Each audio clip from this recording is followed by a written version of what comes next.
వర్తమానం ఎక్స్ప్రెస్కి స్వాగతం. ఈరోజు ప్రధాన వార్తల సమీక్ష.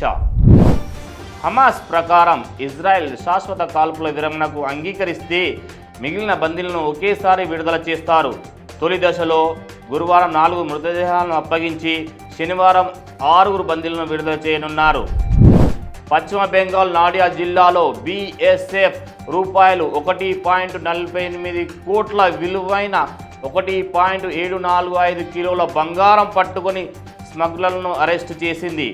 బంగ్లాదేశ్ నుంచి అక్రమ రవాణా జరుగుతుండగా 10 బంగారు కడ్డీలు స్వాధీనం చేసుకున్నారు.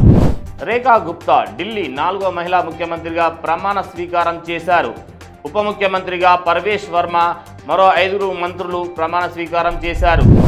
పీఎం ఇంటర్న్షిప్ పథకం 2025 కింద ఈ ఏడాది 1,00,000కు పైగా యువతకు టాప్ 500 కంపెనీల్లో ఇంటర్న్షిప్ అవకాశాలు కల్పించనున్నారు. హైదరాబాద్లో హైడ్రా మరింత బలపడుతుంది. 357 అవుట్ సోర్సింగ్ ఉద్యోగులను DRFలో నియమించింది.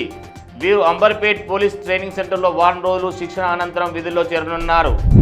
ఏపీ గోదావరి నీటిని అవుట్ సైడ్ బేసిన్కు మళ్లిస్తున్నదని ట్రిబ్యునల్కు నివేదించి తెలంగాణకు అదనపు కృష్ణా జలాల కేటాయింపులను కోరారు. హైదరాబాద్ టీ హబ్ నుంచి వచ్చిన near estate startup real estate రంగంలో రియల్ వ్యూ 360 డిగ్రీ టెక్నాలజీతో 2000+ లిస్టింగ్ను అధిగమించింది.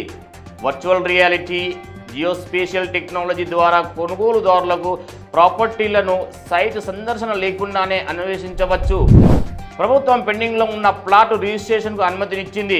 మార్చి 31లోగా పూర్తి చేసుకునే వారికి 25% LRS ఫీజు రాయితీ ప్రకటించింది.